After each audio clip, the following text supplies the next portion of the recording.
오늘날 우리 와주신 모든 성도님들께 진심으로 감사드립니다. 우리가 계속해서 이 구약의 강의들을 해나가고 있습니다. 이제 드디어 오늘 역사서, 먼저 올해 좀 안 했으니까 한번 복습을 한번 해볼까요? 우리 구약은 이렇게 집이 있다고 그랬습니다. 이렇게 지붕이 있고요, 그리고 두 커다란 기둥,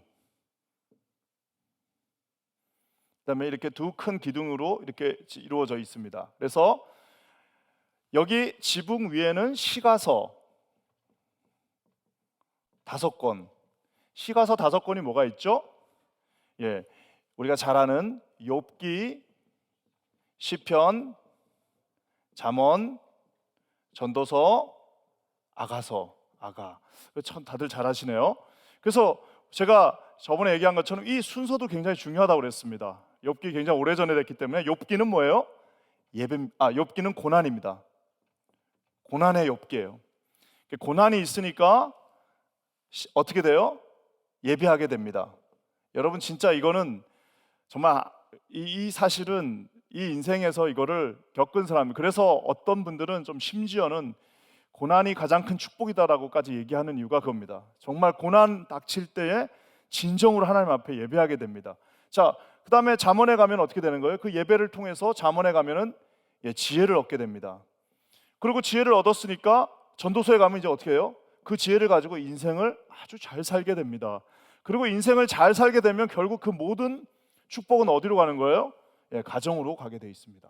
그래서 이 나름대로 이 일종의 시가서, 즉 시도 다 나름대로 순서가 있습니다. 그래서 욥기, 제가 얘기한 것처럼 창세기, 아브라함 혹은 이전 혹은 아브라함 때입니다. 그러니까 만약에 성경을 순서대로 하면은 창세기, 욥기 이렇게 나가야 돼요. 창세기, 출애굽기가 아니라 창세기, 욥기, 출애굽기 이렇게 나가야지 그게 맞습니다. 자, 욥기가 오래됐고요. 그 다음에 우리가 잘 아는 것처럼 다윗을 중심으로 한 시편이 있고요. 그리고 우리가 잘 아는 솔로몬을 중심으로 한 잠언과 솔로몬의 노년의 또 전도서가 있고요. 그 다음에 또 솔로몬의 아가서가 이렇게 있습니다. 그래서 요 순서가 나름대로 있는데 이게 진짜 쉽습니다. 한번 저를 여기 안 보고 한번 해보세요. 욥기 뭐예요? 고난. 그리고 고난을 당하니까 어떻게 해요? 시편에 가서 예배를 드립니다. 자, 예배를 드리니까 하나님이 뭘 주세요? 잠언의 지혜를 주시고, 자, 이제 잠언의 지혜가 있으니까 이제 어떻게 되는 거예요? 인생을 아주 전도서 인생을 잘 살게 됩니다. 자, 그렇게 되니까 결국에는 그 모든 베네핏은 다 어디로 가는 거예요? 우리 가정으로 가게 됩니다. 많은 분들이 한 40쯤 예수 믿고 50쯤 예수 믿은 분들이 참 그 얘기 많이 하는 거 들었어요. 젊었을 때부터 이걸 알았어야 되는데, 내가 처음 아기 낳았을 때부터 이거를 이렇게 아이를 키웠어야 되는데, 나중에 시간 지나고 나서 후회가 된다는 얘기를 많이 들었습니다. 그건 맞는 말입니다. 왜냐하면은 그 어떤 지혜와 이런 것들이 다 농축되어 있습니다. 우리의 기도가 쌓이는 것처럼 우리의 지혜도 쌓이고요. 지혜가 쌓이면 그것이 인생의 어떤 그 지혜가 되고, 결국 그 모든 베네핏, 모든 그 축복들은 싫든 좋든 우리 자녀들이 받게 된다는 사실입니다. 사랑하는 성도 여러분, 요 순서를 그래서 저는 지금 빨리 시가서로 들어갔으면 좋겠어요. 시는 너무 멋있잖아요. 자, 그러면 여기 이제 두 기둥이 있다고 그랬습니다. 하나는 뭐예요? 역사. 성경은 역사가 있어요. 또 하나는 뭐예요? 예언. 역사와 예언의 두 큰 기둥이 있습니다. 성도님들이 좀 잘 안 보이시겠다. 이렇게 해야 되겠네요. 역사와 예언이 있습니다. 자, 근데 그 역사는 이렇게 5권짜리 모세오경, 우리가 지난주까지 끝낸 겁니다. 창세기, 출애굽기, 레위기, 민수기, 신명기로 이어지는 모세오경이 있고요. 5권. 그 다음에 오늘부터 보게 될 역사서, 뭐가 있을까요? 여기 맞습니다. 여호수아, 사사기, 룻기, 사무엘 상하, 열왕기 상하, 역대 상하, 에스라, 느헤미야, 에스더까지 12권, 역사서 12권이 있습니다. 자, 예언서도 마찬가지죠. 예언서도 뭐예요? 대예언서. 에스겔, 이사야, 예레미야, 애가, 에스겔까지 대예언서 5명. 그 다음에 5개가 있고요. 또 그 다음에 뭐가 있어요? 소예언서가 있어요. 자, 이것도 12권입니다. 그게 얼마나 쉽습니까? 모세오경 역사 5권, 역사서 총 12권, 대예언서 5권, 소예언서 12권, 총 17, 지붕으로 5개, 17이면 34, 지붕 5개 하면 39 딱 떨어지잖아요. 얼마나 이렇게 간단합니까? 이게 구약의 집입니다. 자, 그러면은 이 역사는 과거입니다. 예언은 보통 미래라고 합니다. 그렇지만 성경에서 과거와 미래는 의미가 없습니다. 왜냐하면은 이 현재가 지금 오늘부터 보게 되는 우리 여호수아는 지금으로부터 약 3,400에서 500년 전 이야기입니다. 과거의 이야기입니다. 하지만 거기에는 하나님의 미래에 대한 예언이 있습니다. 그뿐만 아니라 그것은 현재를 사는 우리에게도 가장 중요한 말씀이 됩니다. 그래서 결국에는 성경의 과거는 이렇게 말을 해야 돼요. 과거적 현재. 성경에서 미래는 미래적 현재예요. 미래에 있는 현재고요, 과거에 있는 현재가 되는 것입니다. 그렇기 때문에 성경의 말씀은 살아서 운동력이 있고 우리의 골수와 혼과 관절을 쪼개기도 하고 좌로나 우로나 치우치지 말면서 여호수아라고 하는 장군에게 준 가장 중요한 그 방법 하나도 결국에는 하나님의 말씀을 붙잡으라는 겁니다. 왜? 하나님의 말씀은 과거와 미래와 현재를 관통하며 시간과 공간을 초월하시고, 그래서 하나님의 말씀은 지금도 살아 역사하시고 로고스 대신 예수 그리스도께서 이 말씀 안에 계시고 또 말씀은 곧 진리이고 이 진리를 통해서 우리는 구원받게 된다는 사실입니다. 여기까지 조금 다 이해가 되셨죠? 예. 자, 그러면 이제 여호수아에 이제 들어가는데요. 여호수아 나이가 정확하게 몇 살 뭐 이런 거는 사실상 계산하기가 굉장히 복잡합니다. 그래서 이거는 그냥 우리 과감하게 잊어버리고요, 대충 하겠습니다. 근데 대충만 들어도 확 나중에 와닿을 것입니다. 여호수아 생애는, 여호수아 맨 처음에 뭐였어요? 여호수아가 뭐였어요? 노예. 여호수아의 첫 번째 직업은 애굽에서 노예였습니다. 노예로 생활하다가, 자, 그냥 예를 들겠습니다. 예를 들고 노예 생활을 하다가 그 다음에는 뭐예요? 예, 일종의 젊은 장교가 된 거예요. 장교. 정확하게 따지면 부관입니다. 부관. 우리 모세의 부관이 되었어요. 나오자마자 아마 뭐 노예였지만 출중한 어떤 능력이 있었던지 아니면 뭐 말을 잘 들었던지 뭐 이것저것도 아니면 뭐 운이 좋았든지 하여튼 어쨌든 일종의 장교가 되었습니다. 자, 그런 다음에 그 사람을 어떻게 했어요? 예, 스파이가 되었어요. 스파이. 그냥 스파이가 아니라 가장 뛰어난 그 지파에서 가장 뛰어난 자들을 모아서 스파이가 됐고, 스파이가 됐다가 나중에 어떻게 됐습니까? 알다시피 결국에는 모세의 2인자, 뭐 일종의 세컨 체어가 됐다가 결국에는 지도자가 됩니다. 나이를 이렇게 가늠하기가 굉장히 어렵습니다. 근데 뭐 대충 예를 들면 약 뭐 40살쯤에 나왔다 치고 장교 생활 하면서 스파이까지 해가지고 2인자 해갖고 한 또 40년 걸렸고, 지도자가 돼서 정복을 시작할 때는 80세에서 어떤 분들은 95세까지 이렇게 보게 되는데요. 뭐 저 나이는 중요하지 않습니다. 저거는 학자마다 다 다르니까 그냥 저거는 무시하시고요. 중요한 건 뭐냐? 노예였는데, 그러니까 태어난 건 노예였는데 정말 나오자마자 모세 눈에 띄어서 바로 전쟁에 투입되는, 정말 그러니까 얼마나 멋집니까? 인생을 살려면 저렇게 좀 드라마틱해야 되지 않겠어요? 죄의 노예였는데 예수님에게 부름받고 나서부터는 선봉장이 돼가지고 가장 모든 전투에, 그래서 여호수아는 진짜 모든, 제가 세봤더니 35승 1패예요 34승 1패인가 하여튼 딱 한 번 졌습니다. 어디서 진 거예요? 아이성. 이 아이성을 그냥 애취급했다가 아이성에서 한 번 딱 졌어요. 아이성 전투를 제외하고는 단 한 번도 져보지 않은, 그러니까 노예였는데 예수님께 하나님께 부름받고 나와서는 그때부터는 전투하면 맨 앞에는 항상 여호수아입니다. 옛날 전투, 지금이야 무슨 뒤에서 작전 내리고 뒤에서 뭐 이거 끼고 야 앞으로 가 저으로, 옛날 전쟁은 다 뭐예요? 예, 대장이 맨 앞에 쓰는 겁니다. 그리고 돌격 앞으로 하고 다 같이 나가는 거고, 죽어도 대장이 먼저 죽고, 그러면 그 전투를 맨 앞에서 해서 이 젊은 장교, 그러니까 다 나이가 때가 있습니다. 그러니까 젊었을 때 그렇게 할 수 있는 거죠. 얼마나 좋습니까? 그러니까 여기 혹시 한 80 이하들은 다 여호수아로 치면 다 젊은 거니까 80 이하 분들은 뭐 할 때 뒤로 가지 마시고 앞에서 이렇게 좀 해주세요. 그리고 이제 스파이로 들어갔더니 세상에 스파이도 똑같은 걸 봤는데 10명은 어떻게 해요? 우리 다 죽었다라고 할 때 여호수아와 오늘 아까 부른 찬양의 주인공인 갈렙만이 무슨 소리냐? 쟤들 우리 밥이다. 야, 그러니까 같은 거를 보고도요. 똑같은 요거를 보고도요. 야, 펜이 왜 이렇게 작냐 하는 사람이 있고, 이게 제일 큰 펜이거든요. 저희가 살 수 있는 제일 두꺼운 거예요. 더 두꺼운 거 있으면 저한테 하나 주셨으면 좋겠어요. 이게 제일 두꺼운 건데 이걸 보고도 야, 이게 펜이 작냐 이러시는 분도 있고, 어떤 분은 어떻게 저렇게 두껍지? 잘 보이네 하는 분도 있고, 하여튼 다양합니다. 근데 중요한 거는 여호수아와 갈렙은 하나님의 마음으로 그 땅을 본 거예요. 왜? 제가 지난번에 얘기한 것처럼 그 땅은 그냥 땅이 아니라 주님이 주신 땅이에요. 그러니까 주님이 주신 땅으로 보면 그게 다 쉬워 보이는 거고, 내가 뺏어야 되는 땅이 되면 이거는 하나부터 열까지 전부 다 불가능하게 보일 수밖에 없습니다. 사랑하는 성도 여러분, 우리 하나님께서 우리에게 주신 믿음의 분량들이 있습니다. 그러면 그 주신 것을 가진 사람들은 거기까지 그냥 쉽게 가는 거고요. 그걸 빼앗으려고 하는 사람들은 글쎄요, 저 10명들이 얼마나 잘 싸우고 얼마나 뛰어난 사람들이었겠습니까만은 안타깝게도 단 한 명도 그 땅에 들어갈 수 없었습니다.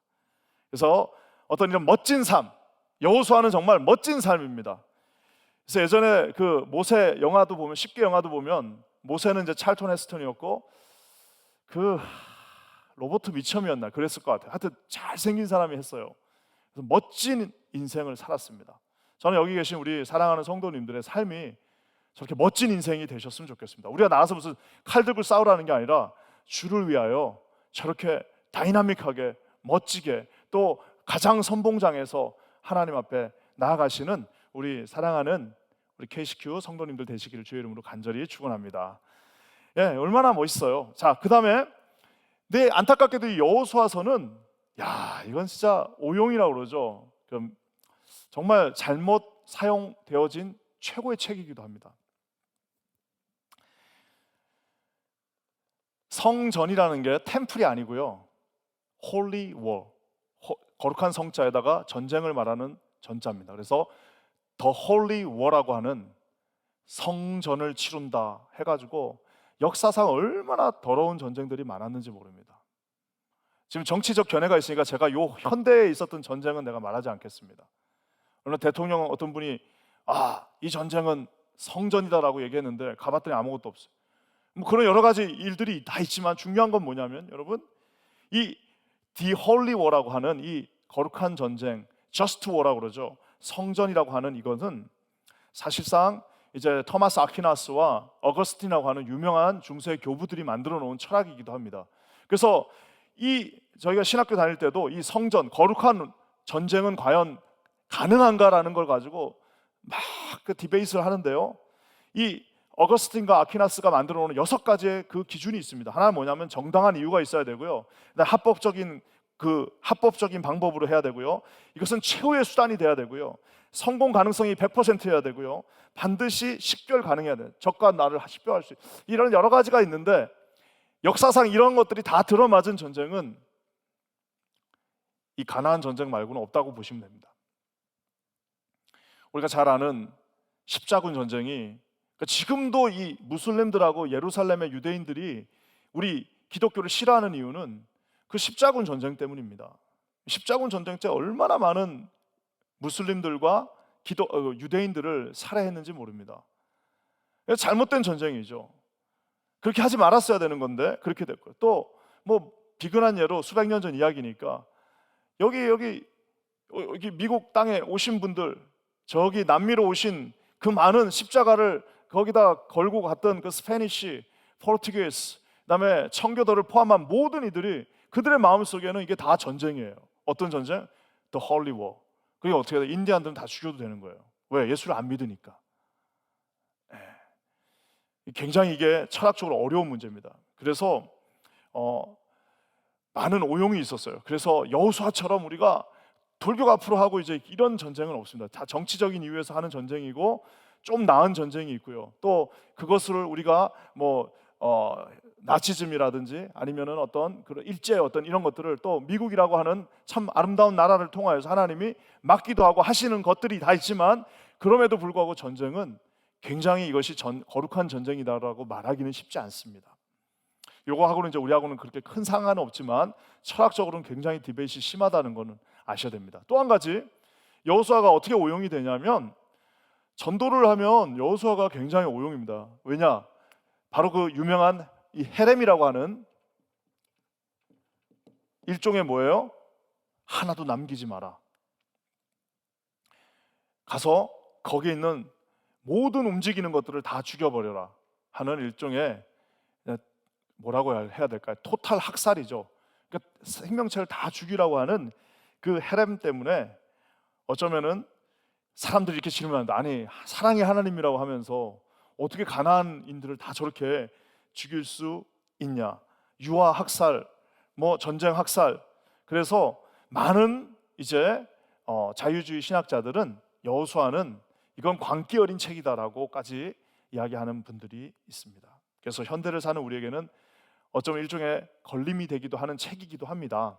자, 그럼에도 불구하고 이 여호수아서를 우리가 정확하게 잘 안다면은 그렇게 우리가 얘기할 수는 없습니다. 여호수아의 목적이 두 가지가 있는데요. 하나는 역사적인 목적이 있습니다. 그것은 뭐냐? 말 그대로 the historical purpose가 있어요. 그건 뭐냐? 아브라함에게 하나님 말씀하셨어요. 아브라함에게 뭐라고 말씀하셨습니까? 내가 이 땅을 너에게 주겠다라고 말씀하셨어요. 그것이 수백 년 뒤에 결국에는 정말 하나님의 약속은 1.1획도 변함이 없기 때문에 하나님께서 주신 그 약속의 땅, 아브라함이 있었던 그 약속의 땅으로 너희들이 다시 돌아올 것이다 라고 하는 그 약속이 성취되는 것입니다. 그러니까 historical purpose. 그래서 역사적으로 아브라함의 언약이 하나님의 땅에서 성취되는 것, 그것이 하나의 목적이고요. 또 신학적인 목적이 있습니다. 그래서 뭐냐? 저와 여러분들은 믿음의 여정, 우리는 구원받고 출애굽했다고 해서 거기서 끝나는 게 아닙니다. 우리 인생은 예수님을 믿고 나서부터, 그때부터 이제 진정한 뭐라고 할까, 일종의 배들이 시작되는 겁니다. 제가 우리 킨자님 교회 담임으로 부임받았다고 어떤 원로 목사님한테 전화를 드렸더니 하하하, 웰컴 투 배틀필드 그러시더라고요. 너 이제 큰일 났다. 웰컴 투 배틀필드. 그게 무슨 말이신가 했더니 와보니까, 담임이 되니까, 교회 오니까 모든 것이 다 그냥 주의 은혜 하고 넘어가는, 그렇지 않습니다. 모든 것들은 다 하나씩 하나님께서 주신 그 과정들을 넘어가야 되는 거예요. 여러분, 우리가 믿음 안에서도 마찬가지 아니겠어요?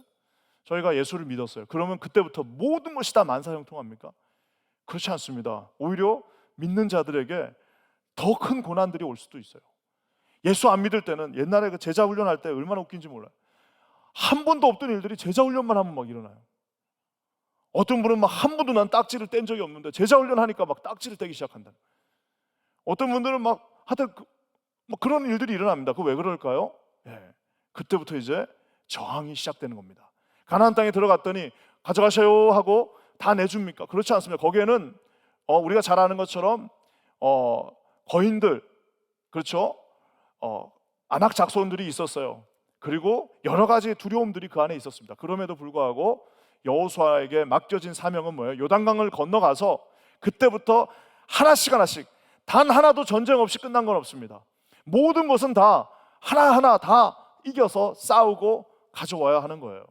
구원은 하나님께서 그냥 주셨지만, 즉 구원은 우리에게 그냥 하나님께서 주신 선물이지만, 그 다음부터 주님을 닮아가는 성화의 그 과정들, sanctify, 우리가 하나님 앞에 거룩해지고 주님 앞에 상급을 드리고 우리 하나님께서 맡겨주신 사명을 감당하는, 말 그대로 피 흘리기까지 싸운다라고 우리 신약 성경에 말하고 있습니다. 피 흘리기까지 싸우는 겁니다.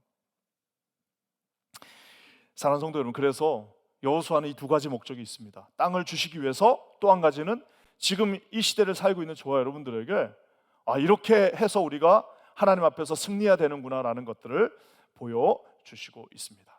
자, 여호수아의 구성은 쉽게 딱 세 가지로 보면 됩니다. 준비, 그 다음에 정복, 정착. 한번 저 따라해 보실래요? 준비, 이제 싸움 준비하는 거예요. 그 다음에 뭐예요? 정복, 싸우는 겁니다. 그리고 싸운 다음에는 정착하는 겁니다. 지도 하나만 그리겠습니다. 여기 이렇게 보면 여기에 데드시, 사해가 있고요. 이렇게 올라가면 여기가 갈릴리입니다.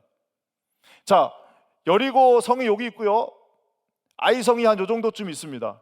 여기 있다가 이 이스라엘 군대가 들어갔습니다. 그러고 나서 남쪽을 먼저 정복합니다. 그러고 나서 다시 북쪽을 정복하고요. 그러고 난 다음에 이제 이 땅들을 여기서 분배하는 과정, 즉 여기서 준비하는 과정, 요게 5장까지예요. 그리고 이제 들어가서 싸우는 과정, 그것이 이제 우리 아까 여기 나와 있는 것처럼 6장부터 12장 막 싸우는 겁니다. 그리고 13장부터는 이제 잔당 소탕들, 그래서 이제 정착하는 과정에 이렇게 크게 나눌 수가 있어요. 그래서 먼저 준비를 합니다. 어떻게 준비하나요? 여호수아가 이제 물려받습니다. 1장에서. 이게 참 의미하는 바가 큽니다. 그러니까 가장 중요한 정복의 가장 첫 번째는 리더십이 변화돼야 되는 겁니다. 그러니까 리더십이 싫든 좋든 바뀌어야 되는 겁니다. 여기서 제일 어리석은 사람은 뭐예요? 난 모세 쫓아가겠습니다. 모세 쫓아가겠습니다. 그러면 어떻게 되는 거예요? 제가 지난주 민수기에 모세가 어떻게 됐다고요? 하나님이 파서 묻으셨다라고 하는 거예요. 그러니까 같이 파서 묻으려면 모세를 쫓아가는 거고, 그게 아니라면 새로운 시대에 새로운 비전과, 그건 나이하고 상관없습니다. 왜냐하면 갈렙도 지금 나이가 엄청 많으세요. 여호수아 자체도 나이가 적지 않습니다. 하지만 하나님이 주신 새로운 다음 비전을 향해 나가는 그 여호수아가 준비돼야 되고요. 근데 놀랍게도 2장에 이게 하나님의 은혜인데요, 들어가기 직전에 주님은 라합이라고 하는, 참 이게 진짜 이게 어떻게 생각하면 이 거룩한 전쟁, 이 커다란 지금 200만 명이 동원되는 이 전쟁에 여자 하나를 살리기 위하여 주님은 이 여호수아서 2장 전체를 다 쓰십니다. 대단하죠? 그 다음에 이제 군사가 준비되고요. 그래서 언약궤 메고 막 도하는 장면 나오죠? 언약궤 메고 3장 4장에 막 그 강물을 건넙니다.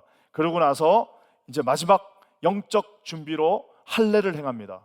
이게 참 시사하는 바가 큽니다. 여러분 여기 한번 보세요. 이게 강입니다. 강. 이렇게 강이거든요. 근데 강에서 지금 어떻게 되는 거예요? 이 강이 있으면 여기가 다 적입니다. 그러면 어떻게 해야 되냐면 할례를 할 거면 여기서 해야 될 거 아니에요. 그렇잖아요. 이쪽 동편에서 해야 되는데 건너게 한 다음에 적 바로 앞에서, 그리고 뒤는 강이에요. 뒤에 배수진을 치고 그 앞에서 할례를 하게 합니다. 이게 여러분 이게 우리 주님의 마지막 파이널 테스트예요. 여기서 할례하면은 뭐 아직껏 뭐 강이 있으니까 뭐 쳐들어오겠어? 하면서 안전하게 할례를 하는 거죠. 자, 근데 건너갔어요. 건너갔는데 하니까 뒤에는 다시 이제 강이 됐어요. 뒤는 다시 범람하는 요단강 큰 강이 됐고 앞에는 여리고성이 있어요. 근데 거기서 주님은 할례를 행하라라고 얘기합니다. 할례를 한다는 것은 모든 남자들의 전투력이 다 상실되는 겁니다. 그러니까 이제 만약에 그때 쳐들어오면 다 죽는 겁니다. 근데 이 세들이 어떻게 했어요? 이 조슈아 제너레이션이 어떻게 했습니까? 아버지 세대하고 다른 게 있습니다. 아버지 세대 같았으면 어떻게 됐을까요? 어떻게 됐을까요? 네? 이제 우리 다 죽었네부터 시작해서 이제 그 레파토리 있잖아요. 우리 다 죽었네, 뭐 없네, 이거 큰일 났네 하면서 이렇게 이제 막 가다가 이제 어떻게 돼요? 그러면 이제 또 여호수아 죽여라 하면서 이 레파토리가 쫙 있습니다. 그 첫 번째 그 세대가 그렇게 했습니다. 근데 그거를 두 눈으로 보고 지난 40년 동안, 38년 동안 우리 하나님께서 약속하신 것, 정말 너희들 그때 그 불평했던 모든 인원들이, 제가 이거 죄송합니다. 자꾸 얘기해서 59만 9,998명이 다 죽는 그날까지 절대 너희들 못 들어간다는 것을 38년 동안 아주 그냥 뼈저리게 매일마다 죽어나가는 그 사람들을 보면서 이 세들이 아마 마음속에 다짐을 했을 겁니다. 하나님이 한번 우리에게 다시 명령하시면 그때는 지체하지 않고, 그때는 주저하지 않고 우리 아버지 세대에서 하지 못했던 그 일들을 감당했다니까. 앞에 적이 있든 뒤에 강이 있든 주님이 명령하시니까 바로 그 자리에서 할례를 행했던 새로운 세대가 바로 이 조슈아 제너레이션이라는 겁니다. 이해가 되시죠, 여러분? 그래서 이 모든 것들이 나름대로 굉장히 철저한 준비 속에 이루어지고 있습니다. 그러니까 참 우리에게도 이런 경험이 필요한 것 같아요. 어떤 경험이 필요하냐면 주님이 승리하신 경험이 필요합니다. 이게 지는 것도요, 제가 축구 같은 거 하면은 웬만하면 잘 안 지려고 합니다. 왜냐하면은 지는 것도 이게 습관이 됩니다. 지다 보면 계속 져요. 그러니까 뭐 어떤 작은 것들도요, 한 번 했는데 잘 안 됐어. 그러면 계속 안 됩니다. 근데 어떻게 해서든지 해서 그것을 주신 그 힘으로 승리하고, 그러니까 만약에 내가 순장이 돼서, 그러면 어떻게 해서든지 내가 맡고 있는 2년 동안은 내가 진짜 정 안 되면 내가 나가서 히스패닉 사람들 일당 50불 주고 데려와서라도 내가 12명 채우겠다라는 마음으로 하면요, 그게 됩니다. 그리고 그 다음부터는 한 번의 승리가 그 사람의 승리를 개런티한다기보다는 마음을 편안하게 해줍니다. 그래서 오늘 이 여호수아도 이 제너레이션들도 그것을 알고 있었던 거예요. 그러니까 이렇게 해서 이제 들어가게 됩니다. 자, 들어갔더니 어떻게 됩니까? 가나안 정복이 쉽지 않았습니다. 들어가자마자 이 중앙 가나안, 즉 여기 말합니다. 여기에 뭐가 있어요? 여리고성과 아이성이 있습니다. 여리고성은 어떻게 주님이 정복하게 하십니까? 네, 그냥 7바퀴 돌라고. 지금 잔뜩 준비하고 들어갔는데 힘 빼고 7바퀴 돌아라. 자, 근데 여기서도요, 이게 만약에 그 광야 1세대가 들어갔으면 돌라고 하면 또 어떻게 했을까요? 한 2바퀴 돌면서 또 어떻게 하는 겁니까? 이거 또 그 레파토리 있잖아요. 이거 아마 열받아 죽겠네. 이거 왜 시키냐? 이거 안 하고도 할 수 있는 거 있지 않냐? 이렇게 이제 하면서 또 마지막에 뭐예요? 네, 여호수아 죽여라. 이렇게 하면서 이제 6바퀴 돌고, 그러다가 어떻게 된 거예요? 분명히 침묵하면서 돌라고 주님 말씀하셨어요. 근데 새로운 제너레이션 다릅니다. 어떻게 해요? 잘 이해는 안 됩니다. 왜 시키셨는지는 몰라. 자기들은 이것이 왜 해야 되는지도 몰라요. 하지만 하나님께서 말씀하셨기 때문에 침묵하면서 제사장들이 앞에 가고, 나름대로 질서를 지키면서 제사장들이 앞에 가고 뒤쫓아서 그 여리고성을 7바퀴 딱 도는 순간 어떻게 되는 겁니까? 성이 그냥 무너져 버렸어요. 가장 큰 성을, 그러니까 가장 첫 번째 잡은 게 가장 크고 가장 견고한 성이 그렇게 힘없이 무너지면서 그냥 들어가서 다 끝내버렸습니다. 그러니까 이제 어떻게 되는 거예요? 여기 이제 이 가나안 땅에 소문이 다 납니다. 그러니 어떻게 되는 겁니까? 이제 우리 큰일 났다, 다 죽었다, 나 다 죽었다라고 하면서 그 상황이 되는데, 아이러니하게도 아이성, 이게 이제 정말 하나님이 사랑하는 사람은 그런 말이 있어요. 머리를 들지 못하게 만든다는 거예요. 이 골프도 이게 딱 뭡니까? 이게 딱 머리 드는 순간 안 된다고 그러잖아요. 정말 머리를 못 들게 만듭니다. 언제까지? 은퇴하는 날까지. 주님 안에서. 그러니까 어떻게 돼요? 하나님이 정말 사랑하는 사람 계속해서 긴장하고, 우리 하나님 앞에 내가 혹시 잘못하고 있지 않나? 자기 자신을 점검하고. 여러분, 어디 막 거드름 피고 이럴 만한 그런 여력이 어디 있습니까? 그 뭐 하는 거예요? 한 번, 2번 승리했다고 해서 그냥 끝나버리는 게 아니라, 아이성 얼마나 사람이, 인간들이 간약합니까? 한 번 이겼다고 해서 어떻게 되는 거예요? 저기 조그맣네, 그냥 갔다 와 하고 했더니 그냥 바로 여지없이 져버린 겁니다. 하나님께서 이렇게 중앙 가나안을 이렇게 하게 하시고요. 그랬더니 9장부터 이렇게 이제 내려갈 때 재밌는 사건 하나가 나옵니다. 그건 뭐예요? 기브온 족속들이 어떻게 하죠? 자기들 여기 한 500마일 되는 데서 멀리서 왔다고 막 얼굴 풀어헤치고 여기다 막 묻히고 와가지고 어떻게 해요? 우리랑 협정 좀 맺자. 우린 여기 사는 게 아니라 멀리 사는데 우리 하고 너희하고 뭐 별로 볼 일이 없으니까 협정을 맺읍시다. 그래서 여호수아가 딱 봤더니, 아이고 이게 거지들이구나. 저기 멀리 사는 거지들이야.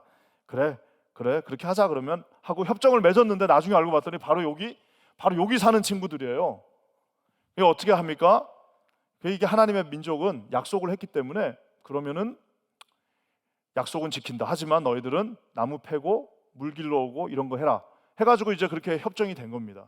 여러분, 지금도 이스라엘에 가면요, 참 재밌는 게 있어요. 그게 뭐냐면은 베두인들 그리고 아랍 분들 중에서 이스라엘 시민권 있는 분들이 꽤 많습니다. 그게 왜 그러냐면은 그 이제 아랍 전쟁할 때 다 요단강 건너가지고 저쪽 요르단 쪽으로 도망가면은 이제 이제 이스라엘 우리 다 죽인다 해갖고 도망간 사람들이 있고요. 이스라엘 정부에서 말했어요. 뭐라고 말했냐면, 괜찮다, 우리가 개런티 할 테니까 남아 있어도 괜찮다라고 하거를 믿고 남아 있었던 아랍 분들이 있어요. 베두인들도 있고요. 그런 분들은 다 시민권을 줬습니다. 약속을 지키는 거죠. 여기 이제 이 기브온 사건도 그런 거예요. 그래서 이 남부 가나안, 이 기브온 아모리 족속들 사건이 있고, 그러고 난 뒤에 11장 12장에는 이제 북쪽을 또 정복합니다. 그래서 결국에는 여기를 다 이제 12장까지 정복이 끝나요. 그러고 나서 이제 이스라엘 백성들이 여기서 모여서 이제 정복된 모든 땅들에 가서 하나씩 하나씩 찾아가는 그 장면들이 가나안 정착 13장부터 24장이에요. 그래서 제일 쉬운 땅 어디예요? 요단 동편, 요쪽에 제일 쉬운 땅에 막 가서 이제 정착을 하고요. 그 다음에 요단 서편을 갔네요. 갔더니 이게 복병이 있습니다. 어디예요? 바로 헤브론 땅, 거기에 있던 아낙 자손. 그래서 그 14장부터 19장 거기에 그 유명한 오늘 우리가 불렀던 그 찬양, 이제 저거 누가 가서 저 헤브론 저거 아낙 자손 쟤들 누가 잡냐? 그랬더니 장자, 뭐 차자, 뭐 에브라임 족속, 유다 자손들 다 어떻게 해요? 다 가만히 있어요. 다 그냥 이러면서 눈치 보고 있는데 갑자기 할아버지 한 분이 나오시더니 45년 전에 나하고 약속했던 거. 저게 그러니까 저 찬양 있잖아요. 주께서 그날의 그게 그날이라는 게 한 3주 전이 아닙니다. 45년 전에 당신이 나하고 약속했던, 주께서 말씀하신 그 땅을 나에게 달라라고 누가 말한 거예요?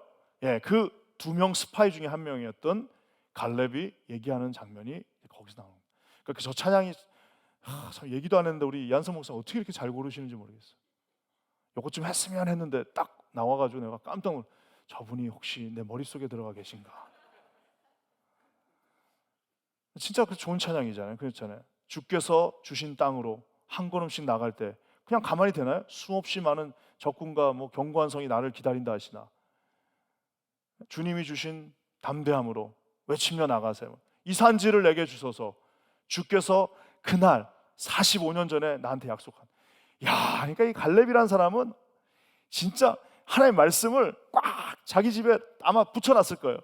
45년 전에 그때 지금 나하고 약속한 거, 그거 하나님 절대 잊어버리시면 안 됩니다. 그거 약속하신 거 매일 그 순간을 기도하고 있었어요. 갈렙을 볼 때 좀 이렇게 얘기하면 조금 어떻게 여러분 느끼실지 모르지만, 이상적인 크리스찬 원로의 모습을 가장 잘 보여주는 건 갈렙입니다. 가장 이상적인 크리스찬으로서 우리가 언젠간 다 원로가 될 거 아니에요? 언젠가 다 은퇴하고 원로가 되지 않겠습니까? 그 원로의 모습을 가장 잘 보여주는 장면이 바로 이 갈렙의 장면입니다.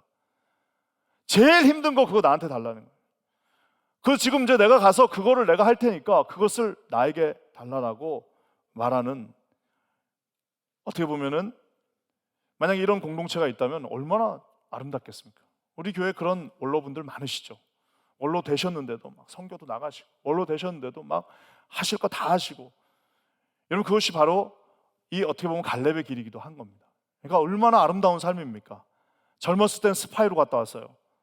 그렇지만 또 그 중년의 나이에는 가서 막 그 정복사업, 하나님의 시키시는 일 맨 앞에 서가지고, 이 갈렙이 이 지금 97세쯤 됐어요. 이때 한 95세에서 7세쯤 됐는데도 이 산지를 내게 달라고 하니 한 70대 80대는 얼마나 대단했겠습니까? 맨 앞장서서 전투하다가 마지막 이제 조금 이제 원로시니까 좀 이제 쉬십시오. 좋은 땅 저쪽에 여기 쉬운 요단강 요쪽 오른쪽에 있는 요 땅 가져가십시오 하셔도 되는데, 자기가 나한테 가장 힘든 땅을 달라라고. 왜? 하나님만 나하고 약속했다라는 겁니다. 그것이 바로 요단 서편 14장부터 19장이고요. 그 다음에 이제 신앙 공동체, 도피성, 레인의 성 이런 것들을 만들면서 20장부터 22장까지 가고요. 마지막 23장, 24장은 여호수아의 고별 설교입니다. 그래서 거기 유명한 장면이 나오죠. 맨 마지막 장면이 뭐예요? 나와 내 집은 우리 하나님을 택하겠다. 너희들 선택하라라고 하면서 파란만장한 이 여호수아의 삶이 끝이 납니다. 간단하죠? 1장부터 5장은 준비, 그 다음에 6장부터 이제 12장은 정복, 13장부터 24장은 이제 정착하면서 이 여호수아가 끝이 나는 것을 봅니다. 이게 시간이 진짜 나쁘네요.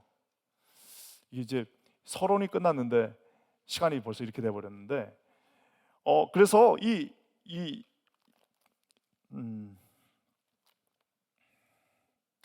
한 2시간씩 해야지 이게 되나 봐요. 그래서 제가 시간을 못 맞추네요.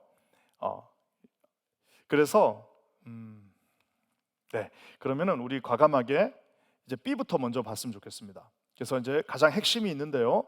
모세의 이 율법을 넘어가야 됩니다. 첫 번째 무조건 요새 율법을 넘어가야 되는 게 있어요. 자, 근데 요거는 좀 우리가 내려놓고요. 바로 이제 여호수아의 이 구원을 이루어야 된다는 여호수아는 이제 구원을 이룬다는 건데요. 아까 제가 얘기한 것처럼 원래 여호수아 이름이 뭐였을까요? 혹시 아시는 분? 원래 여호수아 이름? 맞습니다. 원래 여호수아의 이름은 호세아예요. 호세아. 구원이죠. 그냥 구원. 그래서 원래 여호수아 이름은 호세아였는데 민수기 13장 16절에 모세가 이름을 바꿔줍니다. 어떻게 해요? 앞에다가 여자를 집어넣으라고 말합니다. 그래서 원래는 이름이 이제 호세아. 근데 앞에다가 모세가 딱 봤더니 야, 이게 아주 보통 인간이 아니야. 그래서 너 오늘부터 이름 바꿔. 그래서 앞에다가 여자를 붙입니다. 자, 우리 히브리어 하고 했더니 피곤해 하시는 분들이 있어갖고 이제 히브리어 안 쓰고 그냥 한국말로.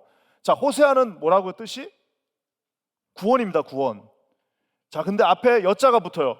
여자는 히브리어로 뭐냐면은 그러니까 하나님 한마디로 말해서 하나님이에요. 그러면 여자가 앞에 딱 붙으면 어떻게 되는 거예요? 하나님은 구원이시다. 하나님이 구원하신다. 동사가 되면 하나님이 구원하신다고, 명사가 되면 하나님은 구원이다. 그래서 앞에 여자가 붙으면서 이 여호수아의 어떻게 보면 이름이 바뀝니다. 약간 애매하죠. 구원 하면 뭐 누가 누구를 구원하는 거야? 돈이 나를 구원하나?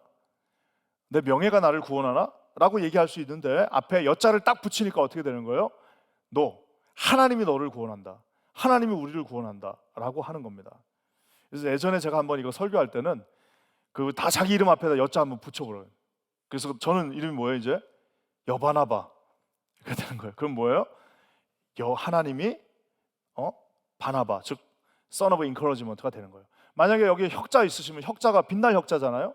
그래서 내 이름은 원래 뭐 이혁인데요. 그러면은 빛나긴 빛나는데 어떻게 빛나는 거예요? 여혁이 되는 순간 뭐가 되는 거예요? 하나님이 너를 빛나게 하신다도 되고 하나님은 빛난다가 되는 겁니다. 그래서 지금 이 모세가 그 앞에 야훼를 뜻하는 여자를 넣으면서 이 여호수아 이름이 완전히 바뀌게 됩니다. 하나 더 재밌는 게 있어요. 그래서 뭐냐면 이 히브리서 1장 이 여호수아 1장 1장에 보면 여기에 그래서 여호수아가 나오죠. 이 여호수아가 나오는데 이 여호수아가 나오는 이 여호수아를 헬라어는 뭐로 번역했을까요? 이 여호수아를 그래서 이게 합쳐져서 여호수아예요. 이것을 헬라어 성경은 이수스라고 번역했습니다. 그래서 우리가 한 번쯤은 들어봤을 거예요. 우리 처음에 기독교가 전파되었을 때 우리 조선에서 우리 예수님을 믿는 사람들을 야소교라고 그랬어요. 야소교. 이게 뭐냐면은 이 여수아, 이 이수스 이거를 그냥 그대로 번역한 겁니다. 그래서 우리가 지금도 이스라엘에 가면 예수님을 뭐라고 부르느냐? 네, 똑같습니다. 예슈아라고. 여호수아, 예슈아. 그래서 결국에는 예수님의 구약적 이름은 여호수아가 되는 겁니다. 그게 얼마나 이게 신학적으로 딱 맞아떨어집니까? 여호수아가 그 백성들을 다 끌고 약속의 땅으로 들어간 것처럼 우리 신약을 사는 저와 여러분들은 예수님이 우리를 끌고 우리 약속의 땅 천국까지 우리를 인도해 주신다는 사실입니다. 여러분 믿으십니까? 그래서 우리 어떻게 보면 여호수아는 우리 예수님을 표하는 가장 큰 모형이 될 수도 있는 것입니다. 여호수아가 오늘 이제 이렇게 모든 리더십을 이양받았습니다. 1장에서. 이거는 제가 예전에 한번 설교 때도 한번 다루기도 했는데요. 여호수아가 이 리더가 됐습니다. 죄송합니다. 이게 좀 유난스럽지만 바꾸겠습니다. 그래서 그 여호수아가 리더가 딱 됐으면은 이 여호수아의 마음속에 엄청나게 큰 두려움이 있습니다. 갑자기 자기가 리더가 됐어요. 근데 그 원래 있던 리더가 살아 계신 것도 아니고 갑자기 그냥 떠나버렸어요. 그러면서 여호수아 1장에 여호수아가 리더가 되어버렸습니다. 자, 그러면 이 여호수아는 뭐가 들어올까요? 제일 먼저 가장 두려운 건 뭐예요? 당연히 자기 앞에 있는 적들이 두렵습니다. 제가 저번에 민수기 할 때도 잠깐 얘기한 것처럼 이 적이 어떤 적들이에요? 본인들이 40년 동안 헤매면서 여전히 구리칼 들고 싸운, 그러니까 40년 동안 무슨 무기고 뭐고 발달이 안 됐어요. 왜? 어디 하나 정착을 해야지 뭐 그때부터 발달을 시킬 텐데 자기들 40년 동안 왔다 갔다 하다 보니까 계속 구리로 만든 칼, 청동검을 들고 있었는데 와서 딱 보니까 자기 앞에 있는 적들은 전부 다 철로 만든 칼을 들고 있는 겁니다.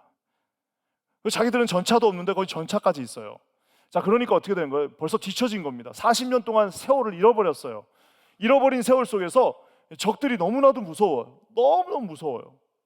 그러니까 얼마나 무서웠으면 주님이 강하고 담대하라, 절대 두려워하지 말라 계속해서 말씀하시는 이유는 얼마나 두려웠으면 여호수아가 그렇게 하나님이 그렇게 안심시켜 주셔서 똑같은 말을 막 몇 번을 하시잖아요. 또 하나 있습니다. 더 두려운 거, 이 적보다 더 두려운 게 있어요. 누굴까요?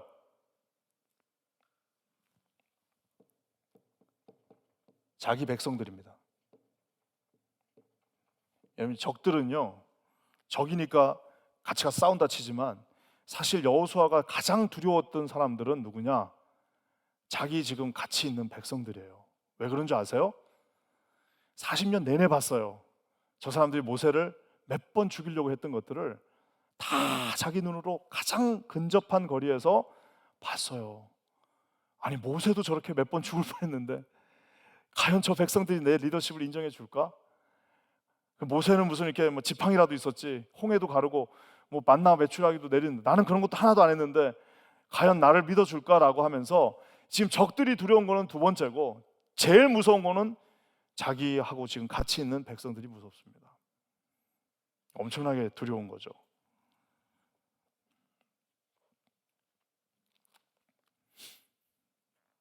영적인 권위라는 게 진짜 별거 아닌 것 같아도 자기 백성이 제일 무서운 겁니다. 그 다음에 결국에는 뭐가 제일 무서운 거예요? 자기 자신이 두려운 겁니다. 자기가 무서워요. 내가 어떻게 될지 모르겠어. 자기 자신이 제일 두려워요.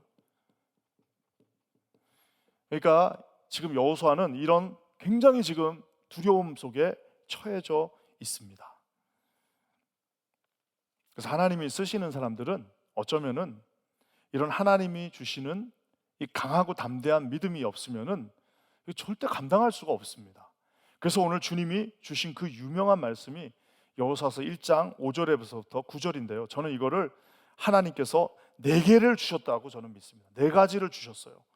이 1장 이 5절부터 9절에 4가지를 주셨는데요. 첫 번째 1장 5절 말씀입니다. 한번 5절만 한번 읽어볼게요. 시작. 내 평생에 너를 능히 대적할 자가 없으리니 내가 모세와 함께 있었던 것 같이 너와 함께 있을 것임이니라. 내가 너를 떠나지 아니하며 버리지 아니하리니. 우리 주님이 뭐라고 말씀하세요? 네 평생에 너 앞에 서서 너를 대적할 사람 없다. 내가 모세와 함께 있었던 것처럼 너와 함께 있을 것이다. 너를 절대 떠나지 아니할 것이고 내 절대 너를 버리지 않겠다라고 우리 첫 번째 주신 것은 용기를 주십니다. 용기를. 큰 용기죠. 세상에 저거보다 더 좋은 게 어디 있어요? 네 앞에 너를 대적할 사람. 그러니까 정말 말 그대로 딱 아이성에서 한번 실수하고 한 번도 지지 않았어요. 이분이야말로 진짜 이순신 장군 같은 분이에요. 진짜 단 한 번도 전쟁에서 져본 적이 없어요. 그러고 나서 두 번째 주시는 거, 첫 번째 용기를 주시는데 두 번째는 뭘 주시냐면은 사명을 주십니다. 6절 말씀 한번 읽어볼게요. 6절이에요. 시작. 강하고 담대하라. 너는 내가 그들의 조상에게 맹세하여 그들에게 주리라 한 땅을 이 백성에게 뭐라고요? 차지하게 하리라. 그 땅, 그들의 조상에게 맹세하여 그들에게 주리라고 한 그 땅을 내가 차지하게 하겠다. 그러니까 너야 해야 될 사명이 있다는 거예요. 너는 그 땅을 차지해야 된다는 겁니다. 너는 가서 그 땅을, 내가 준 그 땅을 반드시 차지해야 될 사명이 있다라는 겁니다. 사랑하는 우리 성도 여러분, 우리 하나님께서 여러분에게 주신 사명이 있으시죠? 내가 해야 될 일이 있는 겁니다. 하나님께서 나에게 맡겨주신 사명이 있습니다. 사명이 끝나는 날까지는 우리 죽을 수도 없어요. 사명이 끝나지 않는 한은 우리 천국도 좀 이따 가야 됩니다. 하나님 맡겨주신 그 사명, 그것을 사도 바울은 뭐라고 말합니까? 복음을 증거하는 그 일을 마치려 하면은 내 생명을 조금도 귀한 것으로 여기지 않겠다라고까지 이야기하는 것을 봅니다. 첫 번째 용기를 주시고요, 두 번째는 사명을 주시고요, 그 다음에는 자, 그러면 여러분이 이제 질문할까? 지금 무서운데 어떻게 하라는 겁니까? 하나님, 다 알겠는데요, 사명 주신 것도 알고 용기를 주신 것도 알겠는데 저는 그래도 무섭습니다라고 하는 이 이스라엘 백성에게 오늘 주님은 방법을 주십니다. 방법이 뭘까요? 바로 7절과 8절입니다. 한번 다 같이 읽어볼게요. 시작. 오직 강하고 극히 담대하여 나의 종 모세가 내게 명령한 그 율법을 다 지켜 행하고 우로나 좌로나 치우치지 말라. 그리하면 어디로 가든지 형통하리니 이 율법책을 내 입에서 떠나지 말게 하며 주야로 그것을 묵상하여 그 안에 기록된 대로 다 지켜 행하라. 그리하면 내 길이 평탄하게 될 것이며 내가 형통하리라. 의외로 그 땅을 차지하려면 전쟁하는 법을 가르쳐 주셔야 되고, 땅을 차지하려면 전략을 가르쳐 주셔야 되고, 땅을 차지하려면 전법을 가르쳐 주셔야 되는데, 놀랍게도 주님은 그런 거는 다 내려놓고 율법에, 하나님의 말씀에 한쪽으로 치우치지 말고 하나님의 말씀 위에 설하라고 말하고 있습니다. 놀랍게도 해결책은 하나님의 말씀입니다. 그래서 우리가 잘 아는 것처럼 사무엘상 17장에 전쟁은 하나님께 속한 것이다 라고 말하는 이유가 바로 거기에 있습니다. 우리가 나가서 내 인생을 내가 이겨서 승리하는 게 아니라 전쟁은 하나님께 속해. 내가 내 자녀들을 잘 키우는 게 내가 하는 게 아니라 그 전쟁은 하나님께 속한 것이에요. 내가 이 교회를 어떻게 하겠다, 그러면 불가능합니다. 하나님께 속한 것입니다. 그래서 전쟁은 하나님께 속한 것이다. 그러니까 뭐예요? 전쟁에서 지금 전략하고 전법을 세우는 것은 그건 두 번째 문제고, 더 중요한 것은 뭐냐면 하나님의 말씀에 서라라는 겁니다. 그러니까 말씀의 편에 서 있어야 되는 겁니다. 말씀의 편에 서 있을 때에 모든 방법들이 다 해결되어진다라고 오늘 이 여호수아에게 주님 말씀하십니다. 사랑하는 성도 여러분, 저와 여러분은 하나님 말씀에 서 있는 사람들입니다. 그러니까 우리가 내 삶을 어떻게 살아야 되냐? 성경적으로 살겠습니다. 성경적으로 살면 됩니다. 주님이 하라고 했으니까 하고, 하지 말라고 했으니까 안 하고, 주님이 기뻐하는 일이니까 더 즐겁게 하는 거고, 주님이 싫어하시니까 안 하고, 하나님 말씀대로 하는 겁니다. 우리가 지금도 우리 자녀들 다 여기 지금 있잖아요. 우리 딸내미도 지금 여기 다 있습니다. 여기서 지금 뭐 하고 있어요, 얘들이? 여러분, 우리만 지금 공부하는 거 아닙니다. 쟤들도 지금 우리보다 더 영리한 머리를 가지고 지금 막 성경을 외우고 있어요. 왜 그런 일들을 이 금요일 밤에, 이렇게 피곤한 금요일 밤에 우리가 여기 나오고 우리 아이들 저기 데려와 갖고 여기서 도대체 뭘 가르치고 있는 겁니까? 바로 저 하나님이 주시는 전쟁에서 이기는 방법을 오늘 말씀을 통해서 가르쳐주고 있다는 사실입니다. 사랑하는 성도 여러분, 저는 여기 계신 모든 분들에게 이 정말 말도 안 되는 소리가 하나님의 주시는 약속의 말씀으로 믿어지시기를 주의 이름으로 간절히 기도합니다. 그래서 이 말씀에 내가 설하라고 주님 말씀하시고, 마지막은 뭘 주셔요? 딱 도장을 찍습니다. 약속을 주십니다. 9절 말씀인데요, 한번 다 같이 읽어볼게요. 시작. 내가 내게 명령한 것이 아니냐? 강하고 담대하라. 두려워하지 말며 놀라지 말라. 내가 어디로 가든지 네 하나님 여호와가 너와 함께 하느니라 하시니라. 예전에 총각이었을 때, 한 20대 때, 대학 때 거기 아프리카에 이제 탄자니아라고 하는 나라에 이제 단기 선교를 갔습니다. 우리 지금 단기 선교 가듯이. 그래가지고 이제 그때 거기서 이제 거기 이제 뭐라 그러죠? 이렇게 드라마 같은 게 있었는데 거기에 저 말씀으로 이제 찬양을 불렀어요. 그래서 그 영어 찬양이 이렇게 시작합니다. Be strong 하면서 이렇게 시작해요. And take courage 하면서 하는데, 이거를 이제 이렇게 모션을 우리 이제 율동을 하는 거예요. 그러면 이제 뭐 be strong 뭐 이러면서 뭐 엔테이컬리지는 어떻게 했더라. 하여튼 막 그걸 하는데 내가 하면서도 이걸 왜 하나? 여기서 이거 한다고 누가 예수 믿나? 그런데 참 신기한 게 그때 90년대니까 뭐 한국이 그렇게 막 유명한 나라도 아니고 그런데 거기 가서 하나님이 하라는 대로 보낸 데 가서 주님이 시키는 대로 그냥 그대로 가져간 거 그냥 리더십을 믿고 그때는 말단이었으니까 가서 그냥 시키는 대로 했더니 내 눈앞에서 사람들이 주를 영접하는 것을 보았습니다. 내 눈앞에서 사람들이 정말 그 병마와 싸우고 있던 사람들이 일어나는 걸 봤어요. 그래서 내가 그때 깨달았습니다. 저 말씀 강하고 두려워하지 말라, 놀라지 말라. 어디로 가든 네 하나님 여호와가 너와 함께 하겠다라고 주님이 약속해 주셨고 우리는 단순하게 그 약속을 믿고 들고 그 앞으로 나가는 겁니다. 사랑하는 성도 여러분, 저와 여러분의 싸움은 혈과 육의 싸움이 아닙니다. 바로 저 말씀 가운데 서게 될 때에 우리는 영적인 이 전투에서 여러분 승리할 수 있습니다. 저는 우리 킨자님교회 모든 성도들에게 하나님의 말씀이 이렇게 맺혀지기를, 들려지기를 주의 이름으로 간절히 축원합니다. 아픈 분들 위해서 많이 기도합니다.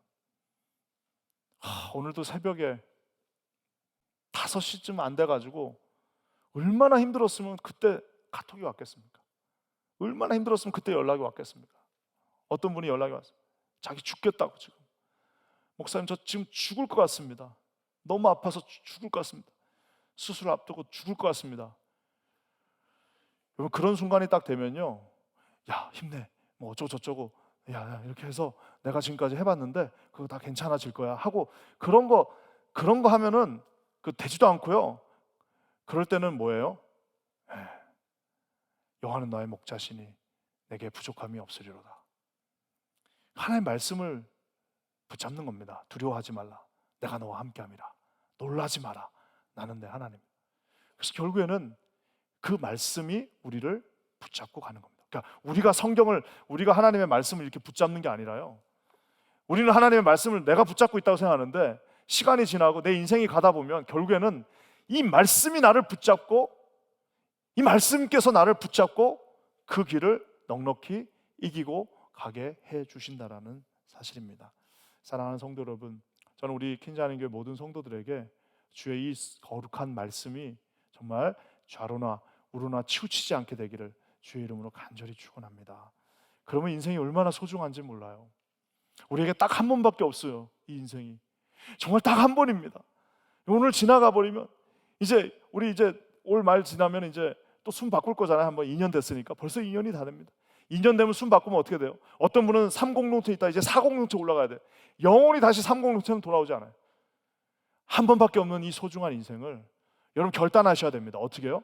나는 여호수아와 갈렙 같은 정말 한치의 낭비도 없는 인생 살고 싶다라고 오늘 주님 앞에 다짐하시는 저와 여러분 되시기를 주의 이름으로 간절히 축원합니다.